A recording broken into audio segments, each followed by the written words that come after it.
Hello friends, അപ്പോൾ അങ്ങനെ ഞാനും ഉണ്ടാക്കി യൂട്യൂബിലൊക്കെ വൈറലായ മുട്ട വെച്ചൊരു ഐറ്റം. അപ്പോൾ ഇതിന് ഞാൻ എടുത്തേക്കുന്ന 2 ചെറിയ പാത്രമാണ്. അതിലേക്ക് 2 മുട്ട ഇങ്ങനെ പൊട്ടിച്ചൊഴിച്ചു. അതിലേക്ക് കുറച്ച് കുരുമുളക് പൊടിയും കുറച്ച് ഉപ്പും ഇട്ട് ഇതിന് ആവിയിൽ വേവിക്കാൻ വെച്ചു. എല്ലാം സെയിമാണ്. നമ്മൾ പുഴുങ്ങിയെടുക്കുമ്പോൾ അത് വേറൊരു പോലെ, ഇങ്ങനെ എടുക്കുമ്പോൾ അത് വേറൊരു കാണാനും വേറൊരു ലുക്ക്, അത്രയൊക്കെ ഉള്ളൂ വ്യത്യാസവും തോന്നുന്നു. അപ്പോൾ ഞാൻ ഇതിനെ എൻ്റെ ഇഡ്ഡലി പാത്രത്തിൽ ഇങ്ങനെ വെച്ച് പുഴുങ്ങിയെടുക്കാൻ വെച്ചു കേട്ടോ. അപ്പോൾ അതിനിടയ്ക്ക് ഇവിടെ ഞാൻ തക്കാളിയൊക്കെ സവോളയൊക്കെ വഴറ്റാൻ തുടങ്ങിയായിരുന്നു. എനിക്ക് വീഡിയോ കിട്ടിയില്ല.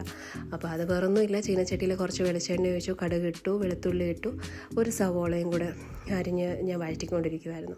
അപ്പോൾ എൻ്റെ മോനാണെങ്കിൽ എനിക്ക് തക്കാളിയൊക്കെ അരിഞ്ഞ് തരുക. അപ്പോൾ അതിനെ ഞാൻ തക്കാളിയാണെങ്കിൽ എനിക്ക് ചെറുതായിട്ടാണ് അരിഞ്ഞു തന്നത്, വളരെ ചെറുതായിട്ട് ഒരു തക്കാളിയാണ്. അപ്പോൾ ഇത് അത്യാവശ്യം നല്ല വലിയ തക്കാളിയാണ്.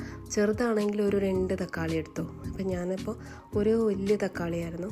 അപ്പോൾ അത് അത്യാവശ്യം നിങ്ങൾക്ക് കണ്ടാൽ തന്നെ അറിയാം, ക്വാണ്ടിറ്റി അത്യാവശ്യം കുറച്ചേറെയുണ്ട്. അങ്ങനെ അവൻ്റെ പുറകെ പോയപ്പോൾ എൻ്റെ സവോള കുറച്ചൊന്ന് കരിഞ്ഞു കേട്ടോ. പക്ഷേ വലിയ കുഴപ്പമില്ല, എന്നാലും കുറച്ചൊന്ന് കരിഞ്ഞു.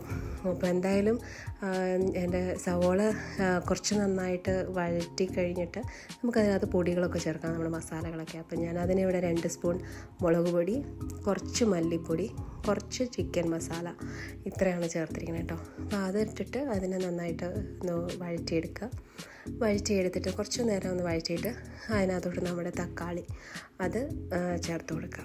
അത് ഇപ്പം ഇത് നന്നായിട്ട് അരഞ്ഞ പരുവമല്ല, എന്നാൽ അരിഞ്ഞ പരുവമല്ല, അതൊരു അവസ്ഥയിലാട്ടോ. അതുകൊണ്ട് അത് നല്ലൊരു കൺസിസ്റ്റൻസിയാണ്. എനിക്ക് ഉണ്ടാക്കി കഴിഞ്ഞപ്പോൾ എനിക്കത് ഇഷ്ടപ്പെട്ടായിരുന്നു. അപ്പോൾ അതിനെ ഇങ്ങനെ വഴറ്റാൻ വെക്കുക. ഇപ്പോൾ വെള്ളമൊന്നും ചേർക്കണ്ട. അപ്പോൾ അതിനിടയ്ക്ക് നമ്മുടെ മുട്ട റെഡി ആയിട്ടുണ്ട്. അപ്പോൾ എനിക്കൊരു കാര്യം പറയാൻ വെച്ചാൽ, ഞാനിത് പാത്രത്തിൽ ഓയിൽ ഇട്ടില്ലായിരുന്നു. അപ്പോൾ അതുകൊണ്ട് എടുക്കാൻ ഇത്തിരി പാടായിരുന്നു കേട്ടോ. അപ്പോൾ എന്തായാലും എൻ്റെ സവോള തക്കാളിയും ഇട്ട് അത് കുറച്ച് നേരം ഞാൻ വേവിക്കാൻ വെച്ച് അതിലേക്ക് ഞാൻ വെള്ളം ചേർത്തിട്ടുണ്ട്.